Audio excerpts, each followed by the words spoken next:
connected I am. Okay, so here we are.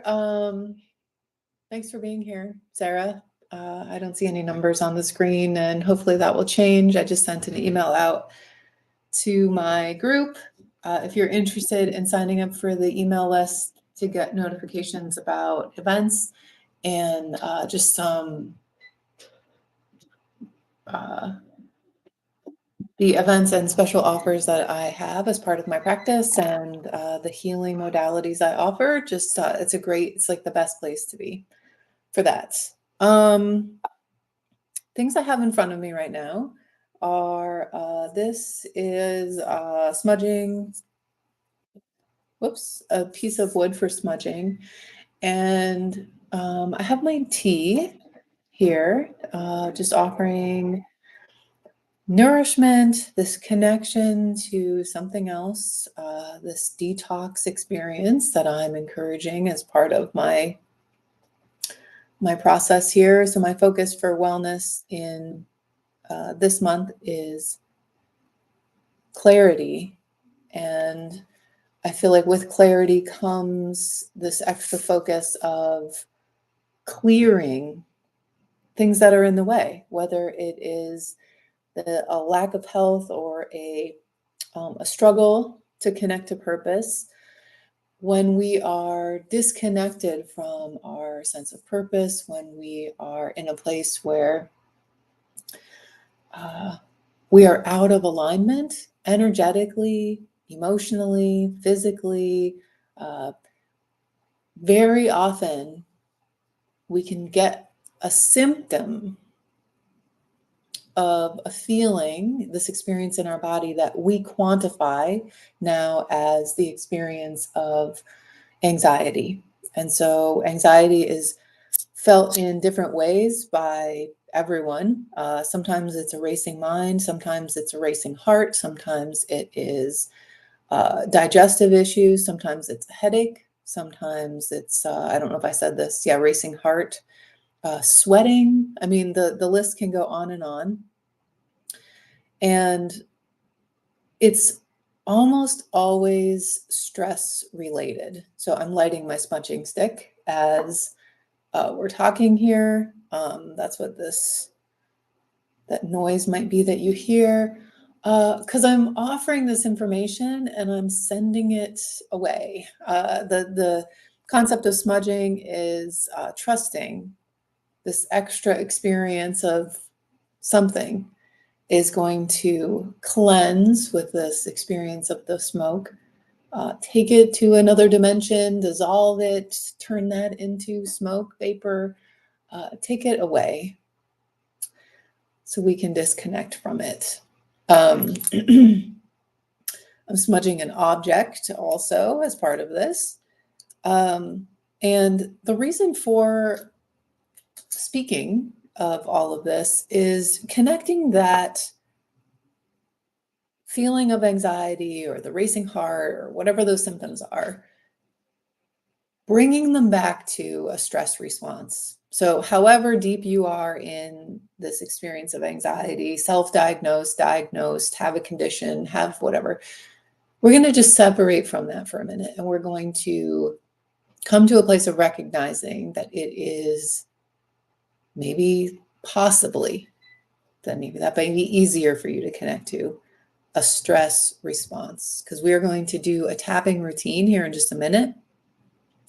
And we're going to connect to that experience of our stress response. So we're going to take away the word anxiety, which I know a lot of people try to hold on to, but we're going to let that go for just a minute. Maybe 5 minutes, maybe 7 minutes. We aren't going to be here for very long. And we're going to turn to what's called emotional freedom technique. That's abbreviated EFT. So sometimes you'll see it as that. Sometimes it's simply called tapping. And it is really simple. Simple does not mean easy. That's one of my favorite things to say. As a reminder, simple does not mean easy. Simple just means simple. And we're not going to make it complicated. We're going to come back. We're going to let go of this word anxiety. We're going to just see what happens. Come in here with this open mind. Tapping is a routine or a protocol. Technique, I guess, is another word that you'll hear. And typically it runs through some points on the body, and you're tapping these points on the body. And that's where the word tapping comes from. And we connect to emotions. So that's where we get emotional freedom technique. We get the tapping word to describe the work.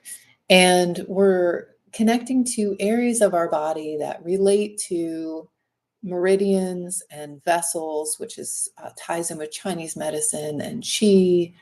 And that's like the backstory where, like, I don't know how electricity works. I don't really know how Neosporin works, but I just use it. And I come in with an open mind and this expectation of feeling better and having the light turn on, and thankful that I don't need to know every nitty gritty about it because it means that something's not going correct if I have to go dissect it and figure it out. So we're going to come back into the basics. Simple, simple, simple.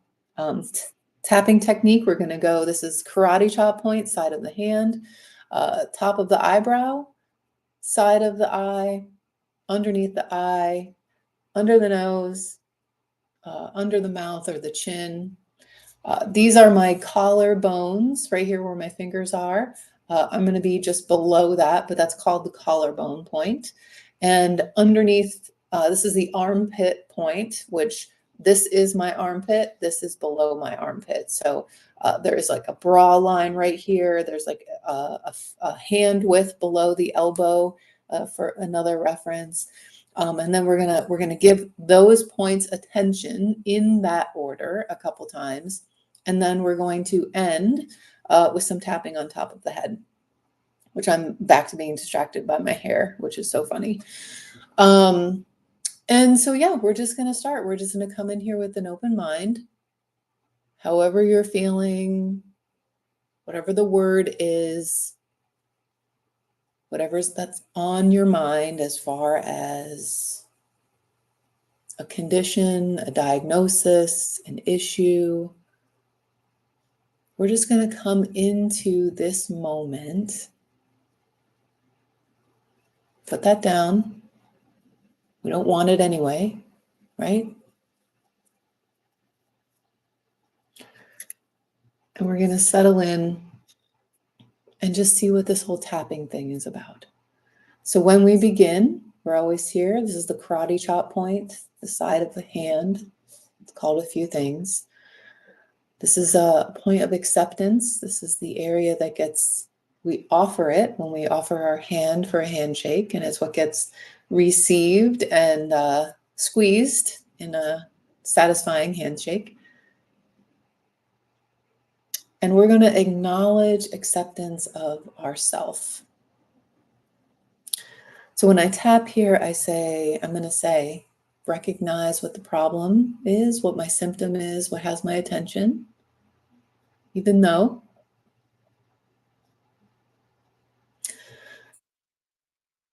I have this instinct to respond to stress in this way. I love and I accept myself just the way I am. We're going to stay here. You can be tapping with your right hand, or you can be tapping with your left hand. You're not doing it wrong.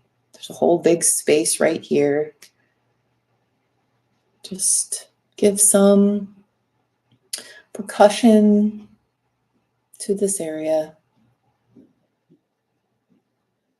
Even though I have learned, and we're going to be patient with these words, even though I have learned this response to stress, I love and I accept myself just the way I am. Even though I have this response to stress, I love and I accept myself just the way I am. Taking that breath. You might find yourself wanting to run away. Scary. It's weird, right? We're going to stay here. We're going to just try this. We're going to commit 5 minutes to this. Just see what happens. I've shifted my hand. I'm right-handed, so I tend to just use my right hand. I'm here at the top of the eyebrow. I'm not in the center. I'm just off to the center. I'm using my right hand. So I'm tapping this right side eyebrow towards the middle. All this response is a reaction to stress. Just acknowledging this reaction to stress does not serve me.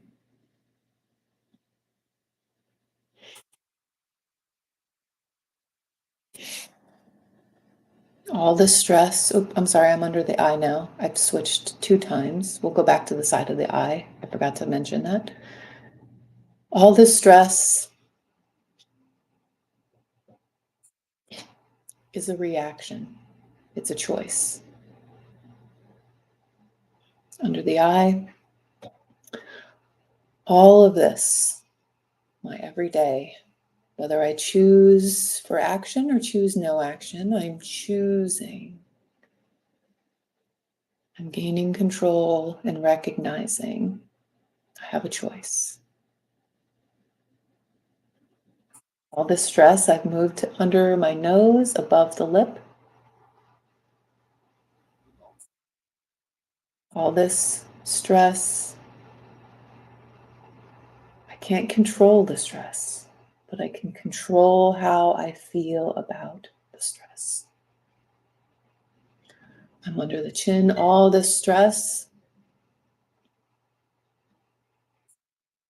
Can choose my engagement, my support, my words, the people I use my words on, how I ask for help.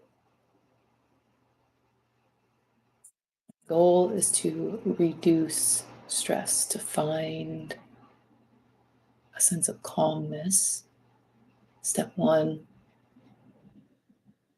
empower yourself over the response. All this stress, I recognize it's a choice.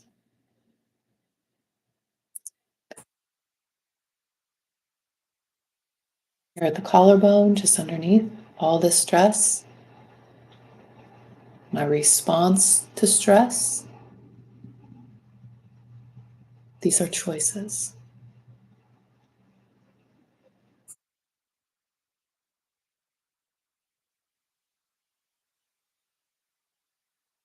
Switching to under the arm, all the stress, my response, my reaction, their choices. And we're going to do 2 more rounds a little bit quicker. And we're going to start at the eyebrow. I choose to let go of this reaction to stress. Side of the eye, I choose to let go of this reaction to stress. I'm under the eye. I might get that endorphin rush. I might get that be addicted to the cortisol. I might get a lot of attention for complaining about my symptoms.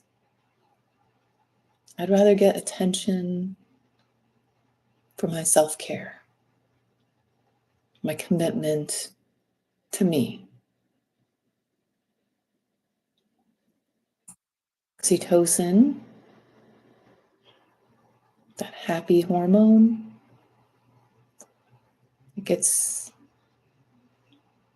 a little getting used to when we're used to the cortisol rush. I choose to recognize my reaction. I choose to let go of of my reaction to stress. Under the nose, I choose to let go of my reaction to stress. Chin, I choose to let go of my reaction to stress. Collarbone, I choose to let go of my reaction to stress. Under the arm, I choose to let go of my reaction to stress. Back here at the top of the eyebrow, one last time. When I let go of my reaction, when I choose and create awareness of my behavior, is triggering that stress. What's building up? What do I need support with? What am I not talking about? I'm moving through these. I've been at the side of the eye. I'm down here underneath the eye. Is there a story in my head? Maybe when I was like 5, maybe something last week. Under the nose. 1 minute after this is over. I'm going to sit, offer forgiveness. Whatever it is, that story, if there's a story on your mind, forgiveness sets us free, breaks that cycle of a stress response. On the chin, welcoming in this awareness, welcoming in underlying stories, welcoming in the choice to let them go. Collarbone, choosing to let them go. The stories, the stubbornness, the fear of failure, let it go. 1 minute, just 1 minute. We're just going to let it go for 1 minute. And we can see how heavy it is when we have to pick it up again. Under the arm, I choose to let it go. Choose to let it go. My reaction, my commitment to the story, the attention, choose to let it go. We're going to take a deep breath. Come to the top of the head to finish our work today. This is the crown chakra. This is our circle of Willis in anatomy. This is our brain. This is our scalp. Maybe our connection to our higher power. Let's see. High point, 100 meeting point in acupuncture. It's also just the top of your head. Sifting out our new energy, creating a new rhythm, a new vibration. So I can be ready to receive something new. I know I'm ready to receive the best that I am able to receive right now. Okay, we're going to stop tapping. Taking a moment together. What might feel different? Not what's instantly solved, what still sucks, what feels different. Are you aware of how tightly you're clinging on to maybe a story or an event?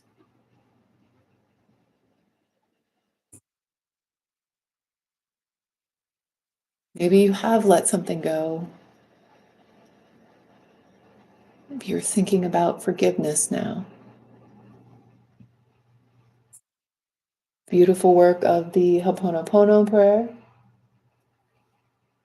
I'm sorry. Please forgive me. Thank you. And I love you.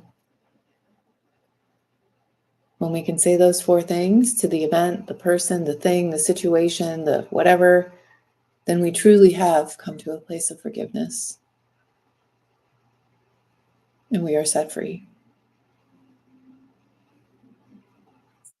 Which one is difficult to say? I'm going to say them again. This is the Ho'oponopono prayer for forgiveness. It's part of a healing ritual of Huna belief systems, this Hawaiian tradition. And it helps with grief. It helps with struggle in life. It helps with chronic pain of the body. It helps with everything. When we think about the thing that has us all up in arms, if we can say, I'm sorry, thank you, please forgive me, and I love you. Whatever order comes to mind, there is a specific order that shows up in the Ho'oponopono prayer, but work on one, work on two, work on the one that feels the hardest. Something. All right, thank you so much for being here. I'm back down to no people here, but you know, it just is what it is. And I will do another live stream in 2 weeks. I don't have my calendar here. It's listed on the YouTube channel. I want to say it is the 24th. That sound good? And it's here at noon. This is replacing the lunchtime resources that was offered for before summer months. And now we've just moved to live streaming to stay connected with everyone for a lunchtime resource that's easier for everyone to connect to. And it still gives us that little slice of wellness through our day. And I just double checked. Yes, the next live stream is the 24th. And we will be doing group energy healing. So this is specifically tapping. We did a little bit with Ho'oponopono prayer. Those are 2 different forms of healing modalities, techniques used for finding wellness in ourselves. And again, we're never here to heal someone else. We're here to heal ourselves. The group energy work, it will focus on emotion code healing, maybe a little bit of Reiki and chakra. Again, those are 3 different modalities that are intertwined, but they are their own things. We'll connect to those on the 24th at noon. In the meantime, we have plenty of events in the classroom. We have yoga coming up tomorrow with Christina. We have regular meditation, which is available to be connected to on Zoom. So it's remote access. Also, the classroom is open and we'll be in there hanging out on yoga mats or sitting in chairs or standing up, doing what we need to do to listen to our body's needs, but also find a time for connecting to a little bit of a separate experience than our everyday. And that's how I look at meditation. This Saturday, the 13th, I will be at the Candor Library in Candor, New York, and offering a free community class. What is meditation? I'm going to be talking a little bit about what I just said, how meditation might not look like what we think it looks like. It might not be as hard as we think it looks like, or it is. And so you can please join us there. Again, it's free. We start at 10:30, and we'll be probably in the basement, which is a nice, cozy little place to be. Okay, well, someone's here. Thank you for being here. And I will talk to you again very soon. Bye now.